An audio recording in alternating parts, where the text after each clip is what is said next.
the Assembly.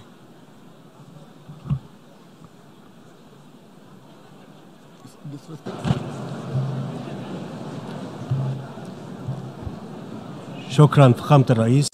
I thank you, Mr. President. In the name of God, Mr. President, at the outset, it gives me great pleasure to congratulate you on your assumption of the presidency of the General Assembly at its 74th session.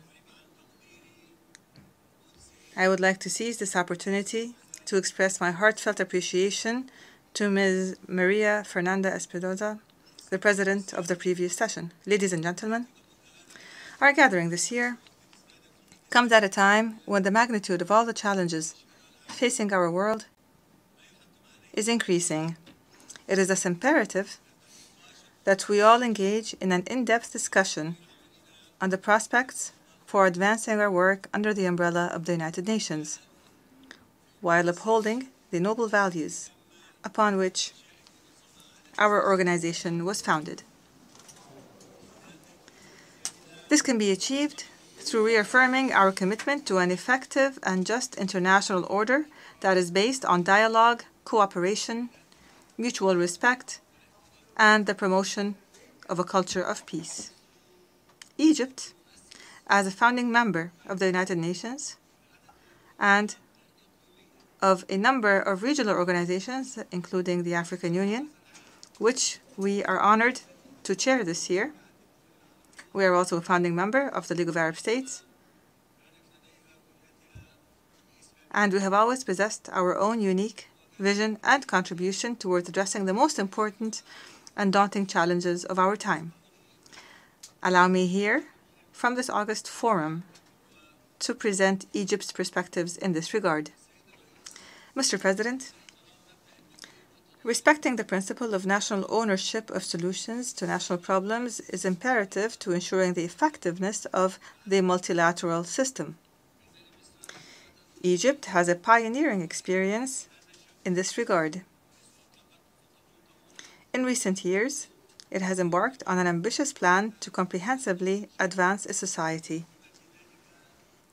This includes decisively combating terrorism and launching the most ambitious economic reform program in its modern history. This has been conducted in accordance with national plans and priorities, and have wholeheartedly been embraced by the Egyptian people, who have graciously shouldered the burden of its successful implementation in a manner that exceeded all expectations. Regionally, and as the current chair of the African Union, and alongside our African brothers and sisters, we have worked on consolidating the principle of African solutions to African problems. This aims to formulate a comprehensive approach which lays the foundations for development through a continent-wide vision that is based on our common history, unity of destiny, and confidence in our ability to achieve progress towards integration and upholding the interests of our peoples. To this end, a new mechanism has been launched in Cairo, which will focus on post-conflict reconstruction, namely the African Union Center for Reconstruction and Development. Undoubtedly, you are all well aware of the many recent successes of implementing the principle of national ownership, supported by an active African role, which resulted in the realization of a peace agreement in Central Africa, as well as the formulation of a common vision among the various parties in Sudan to manage the transition phase in that country. And here I would like to support deleting Sudan's name from the states that sponsor terrorism in order to acknowledge the efforts of the sisterly state and to enable it to confront the economic challenges it faces by enabling it to interact with international economic organizations in order to fulfill the ambitions of its people so that it would return to the place it deserves among the international family. And based on the principle of national ownership, African countries are fully cognizant of the importance of formulating genuine and effective partnerships in order to address the political and economic challenges they face, and in order to gain access to knowledge and technology and develop African human resources, as well as mobilize the necessary financing and political support. These are all essential to achieving the African Union's Development Agenda 2063. I therefore call upon international, continental, and regional financing institutions to assume their role in financing development in Africa under the most favorable terms. Africa is a continent of promising opportunities. It is a continent that can become the new engine of growth for the entire global economy, especially after launching the Continental Free Trade Area, and after strengthening regional integration arrangements and developing an ambitious strategy for infrastructure.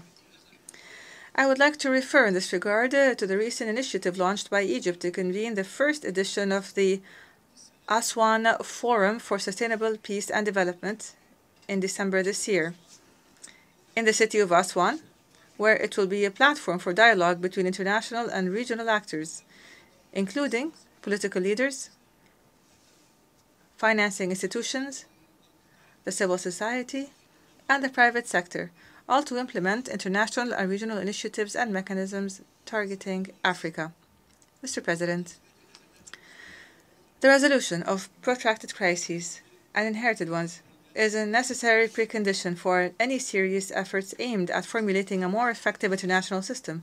The most prominent example of this is the longest-standing crisis in the Middle East, namely the Palestinian cause. The persistence of this cause without a just solution based on international resolutions calling for the establishment of an independent Palestinian state with East Jerusalem as its capital does not only mean the continuation of the plight of the Palestinian people, but it also entails the continued depletion of the resources of the peoples of the Middle East. And I reiterate with a clear conscience what I've stated from this podium over the past few years. I say that Arabs are open to the realization of a just and comprehensive peace. The Arab Peace Initiative is still on the table, and there remains an opportunity to launch a new phase in the Middle East. However, we need bold decisions that restore the rights to the Palestinians, that pave the way for a major change in the reality of this region. And I say this without exaggeration. In the entire world, these decisions would lead to the establishment of a security and economic system in the Middle East that is based on peace, security, cooperation, and common interest.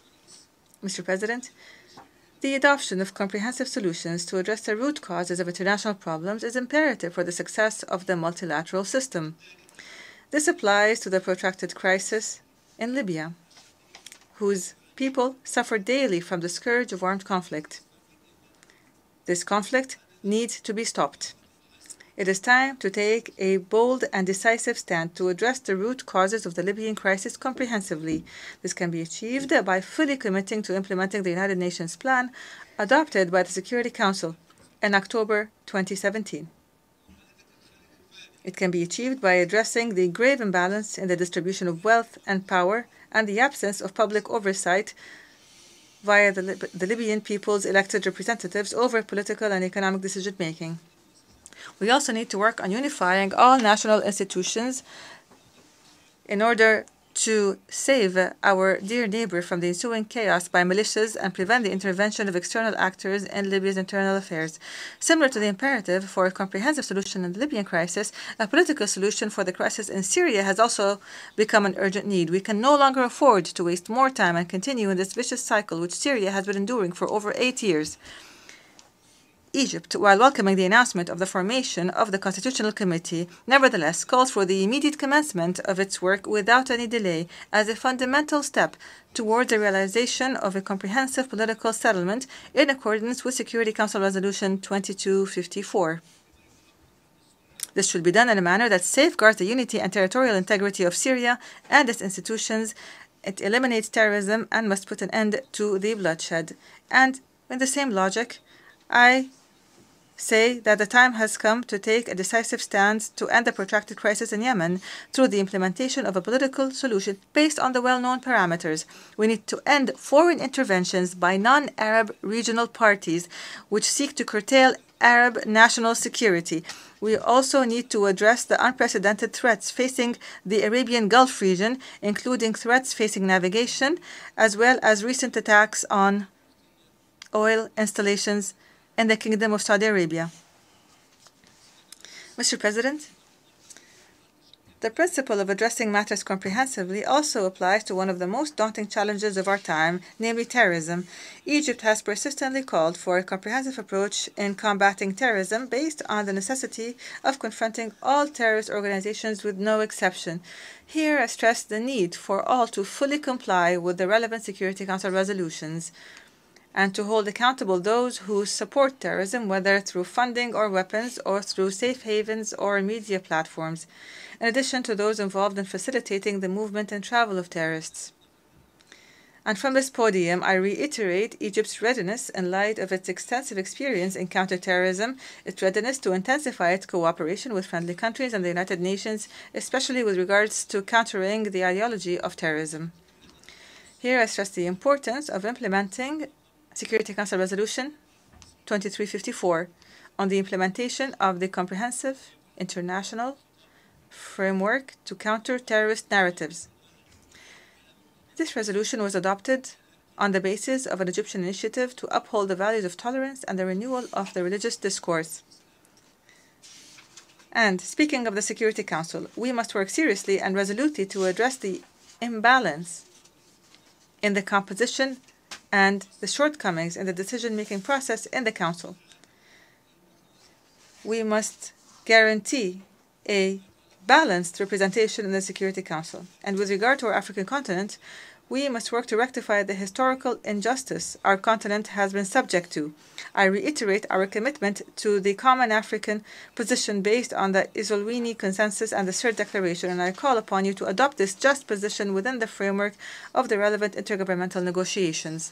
Mr. President, for decades, Egypt has sought to strengthen and deepen the bonds of cooperation with its brotherly Nile Basin countries, with whom it enjoys eternal relations. As a testament to its keenness to further the well-being of the peoples of the Nile Basin, Egypt expressed its understanding regarding Ethiopia's commencement to construct the Renaissance Dam, despite the fact that the latter did not conduct the necessary studies on the effects of this huge project to ensure that no harm befalls the water interests of downstream countries, including Egypt. Notwithstanding, Egypt took the initiative to bring forth the agreement on the Declaration of Principles signed on the 23rd of March 2015 in Khartoum, and this launched a 4-year-long negotiations process to reach an agreement governing the process of filling and operating the Renaissance Dam. Unfortunately, these negotiations have not yielded the desired results. Nevertheless, Egypt still hopes for an agreement that will secure the common interests of the peoples of the Blue Nile in Ethiopia, the Sudan, and Egypt. The continued impasse in the negotiations on the dam will have negative repercussions on the stability as well as on development in the region in general and in Egypt in particular. While we recognize Ethiopia's right to development, for Egypt, the water of the Nile is a matter of life. It is an existential matter, and this places a great responsibility on the international community to play a constructive role in urging all parties to demonstrate flexibility in order to achieve a mutually satisfactory agreement. In closing, Mr. President, Egypt's message today comes in the form of a call for the pursuit of peace, a call for action for the benefit of humanity, a call for cooperation and mutual understanding, a call for sustainable development and the promotion and protection of human rights, and a call for the realization that this is the ideal path for the benefit of the international community. May God aid us all for the good of our peoples. Peace and God's mercy and blessings be upon you.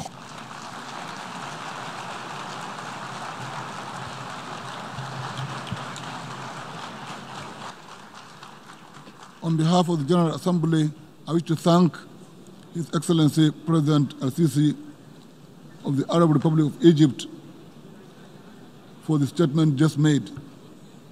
May I request representatives to remain seated while we greet the head of state.